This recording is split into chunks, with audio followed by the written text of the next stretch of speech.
بسم الله الرحمن الرحيم. الحمد لله رب العالمين، والصلاة والسلام على سيدنا محمد الفاتح الخاتم الناصر الهادي خير المرسلين على آله وأصحابه أجمعين.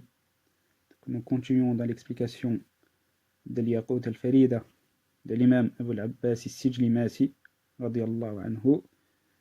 On est arrivé au troisième vers où l'auteur dit وواحد ذاتا وفعلا وصفات ذو قدرة إرادة علم حياة.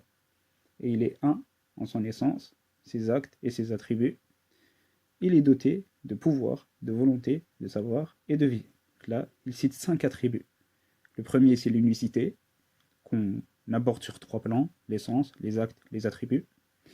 Et puis les 4 autres, le pouvoir, la volonté, le savoir et la vie. Bon, l'unicité, si on doit commencer par définir ce que c'est que l'unique, ce que c'est que l'unicité, et puis comme on l'a assez vu, dès qu'on tente de définir quoi que ce soit parmi ces termes qui paraissent simples, on arrive à des difficultés particulières, et puis il y a énormément de divergences encore pour définir, pour définir l'unicité, pour définir le terme 1, ce qu'est le 1, il y a énormément de débats à ce sujet, depuis toujours chez le Mutakallimin. Mais bon, on reste sur quelque chose de très simple. L'unique, le 1, c'est simplement le contraire du plusieurs. Et le plusieurs, c'est le contraire du 1. Donc le 1, c'est lorsqu'on peut être... le 1, c'est lorsqu'on ne peut pas faire une distinction d'existence. Et le plusieurs, c'est lorsqu'on peut faire une distinction ou plusieurs distinctions d'existence. Et donc, à partir de la définition, on va parler de l'unicité de l'essence en premier lieu, puisque c'est le premier point que l'auteur cite. Donc, l'unicité de l'essence.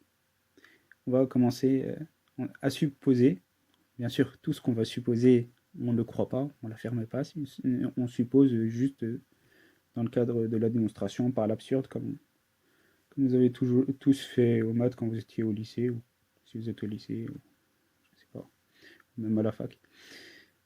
S'il existait 2 êtres divins, supposons, chacun serait nécessaire par lui-même, wajib al-wujud. On a vu que l'essence divine, ou que le créateur était wajib al-wujud. Donc il serait soit totalement, là on pose deux catégories possibles. Ils sont soit totalement identiques, soit distincts. S'ils sont identiques, ils ne seraient pas 2, mais un seul être. Et s'ils sont distincts, cette distinction impliquerait que chacun possède une caractéristique que l'autre ne possède pas, ce qui introduirait une limitation et une dépendance incompatibles avec la nécessité absolue, avec le wujub al-aql. Donc la multiplicité dans l'être nécessaire est impossible. Mais on affirme quelque chose. S'ils étaient identiques, ils ne seraient pas 2, mais un seul être. Et c'est là où on revient à la définition de l'un. Quand on dit identique, on n'est pas en train de dire semblable. Puisque ce qu'on prend en français, lorsqu'on dit identique, cette chaise est identique à celle-là, c'est 2 copies d'un même type de chaise, ou d'un même type de stylo. Si on dit tel stylo est identique au niveau de la couleur que tel autre stylo, ils sont tous les 2 bleus. Là, on ne parle pas d'identique dans ce sens-là, dans le sens semblable. Là, quand on dit identique, c'est qu'ils possèdent la même identité. Ils possèdent la même identité. Bon, pour le deuxième partie, c'est sur les attributs. L'auteur a commencé par les actes avant les attributs, mais l'habitude fait que normalement on commence par les attributs, puisque les actes sont justement les conséquences de 3 attributs en particulier, qui sont Qudra al-Irada et l'Ayn. On verra ça juste après. Les attributs divins, comme l'ilm, Qudra, l'Irada, etc., sont des perfections absolues. Ça, c'est l'argument utilisé généralement pour l'unicité des attributs, même si celui-ci n'a pas la rigueur des 2 autres. Une pluralité de divinités impliquerait soit une différence de perfection entre elles. On a affirmé la perfection pour Allah Azza wa Jal, et donc on affirme la perfection pour ses attributs.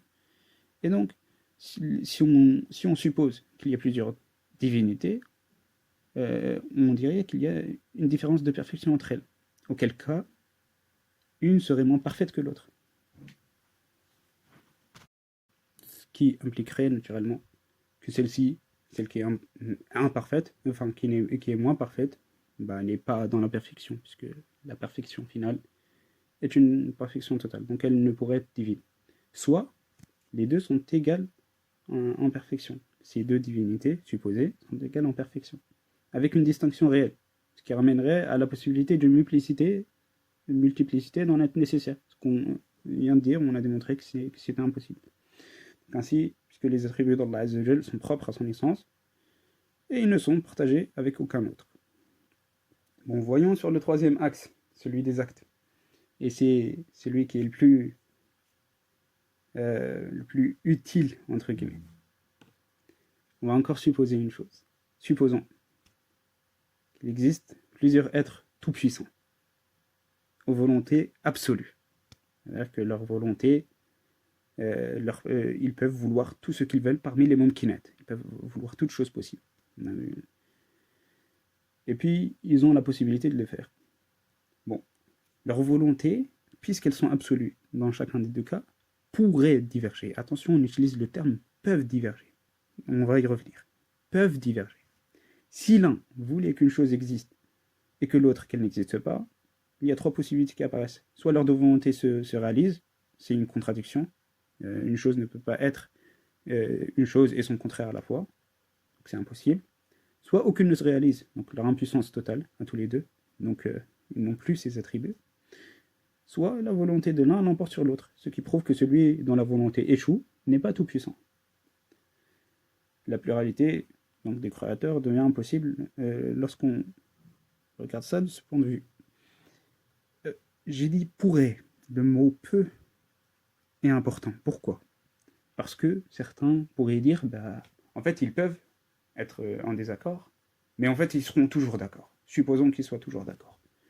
Comme certains peuvent croire, sans vouloir citer des religions différentes de l'islam, là, à ce stade, c'est pas l'objectif du livre. L'objectif du livre, c'est uniquement de voir dans un paradigme propre à l'islam. Mais d'autres religions peuvent croire qu'en fait, il existe plusieurs êtres distincts dans leurs essences et qui sont pourtant de nature divine, tous les deux. Et en fait, si on leur dit, si l'un veut telle chose et l'autre veut une autre chose, ils répondront, ça n'arrivera pas, tout simplement parce qu'ils sont toujours d'accord pour une raison ou pour une autre. En fait, le problème, la base de cet argument n'est pas sur le fait que cette divergence se réalise, se concrétise, non, c'est le simple fait qu'elle est possible à aqlan. Le simple fait qu'elle est possible à aqlan rend possible à aqlan que l'omnipotence soit et qu'en même temps, l'omnipotence ne soit pas. Or, l'aql dit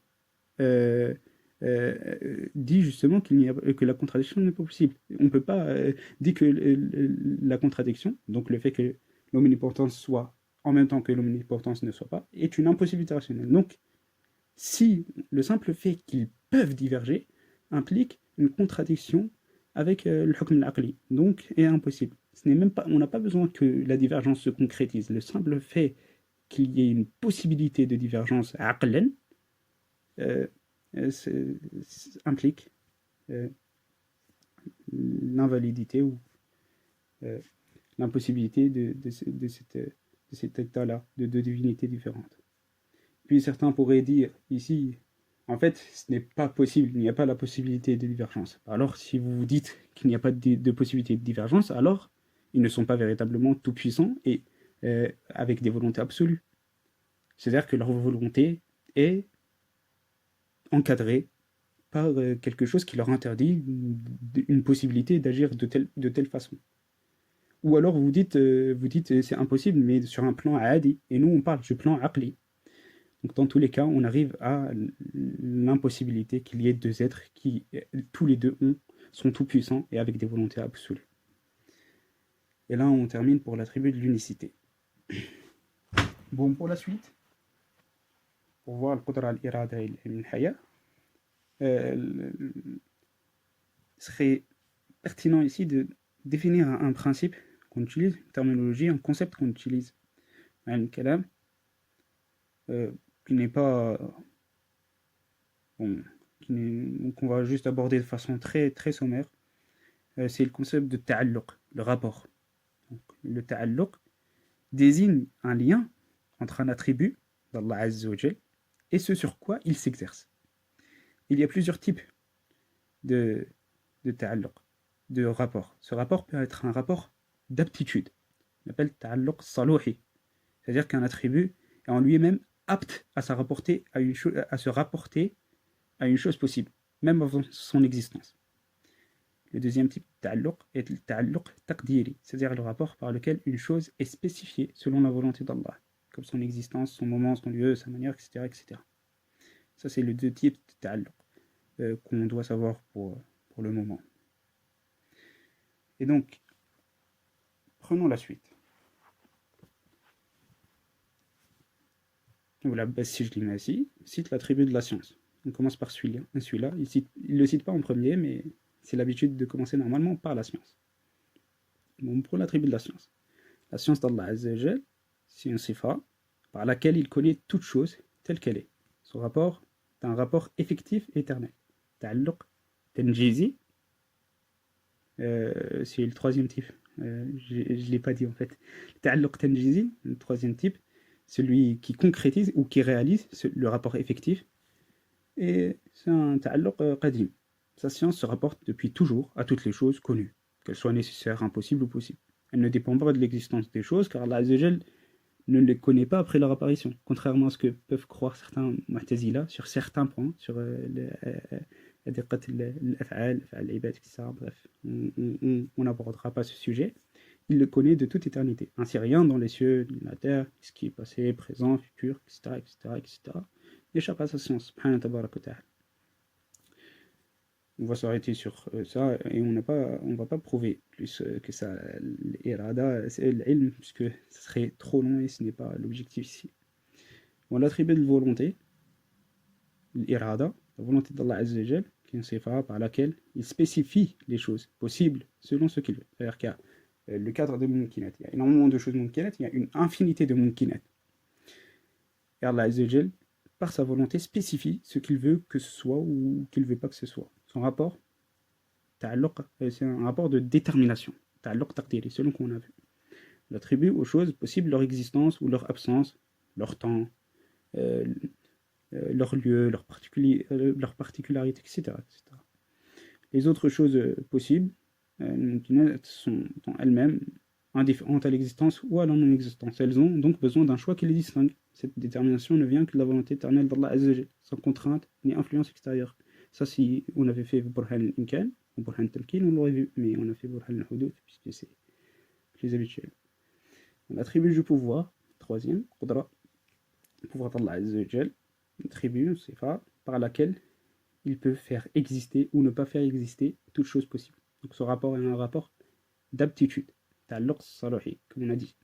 Pouvoir éternellement apte à se rapporter à toutes les choses possibles, qu'elles existent ou non. Il possède également un rapport effectif, un autre rapport, d'abord le ta'alluq salouhi, puis le ta'alluq tanjizi, qui lui est hadith, et lui, ce rapport se réalise lorsque la chose est effectivement créée par sa puissance. Ainsi, aucune chose possible ne sort de son pouvoir, et aucune faiblesse ne peut lui être attribuée. Et puis, dernier, c'est le hayat, qui n'a aucun ta'alluq. Et lorsqu'on dit le hayat pour Allah Azza wa Jal, on n'entend pas la même hayat que nous, naturellement. Et puis, on n'a pas d'autre preuve pour le hayat, si ce n'est le fait que ne peut vouloir et ne peut posséder de puissance et ne peut posséder de savoir que ce qui est vivant. Et puis, le fait est que toutes les choses sont soit vivantes, soit mortes. Et puis, la mort est impossible pour décrire l'être parfait, subhanahu wa ta'ala. Donc c'est très sommaire, mais on ne veut pas approfondir plus. Comme on a dit, ce n'est pas l'objectif de l'auteur à travers ce note. On va s'arrêter ici. La prochaine fois, on verra les 2 ou 3 prochains vers, Inch'Allah. Alhamdulillah wa kafa wa sallallahu sallam ala sayyidina Muhammadin nabil Mustafa wa ala alihi wa sahbihi wa muktafa atarahu ila yawmiddin. Allahumma salli ala sayyidina Muhammadin al-Fatih lima ukhliq الخاتم لما سبق ناصر الحق بالحق الهادي إلى صراطك المستقيم وعلى آله حق قدره ومقداره العظيم سبحان ربك رب العزة عما يصفون سلام على المرسلين والحمد لله رب العالمين.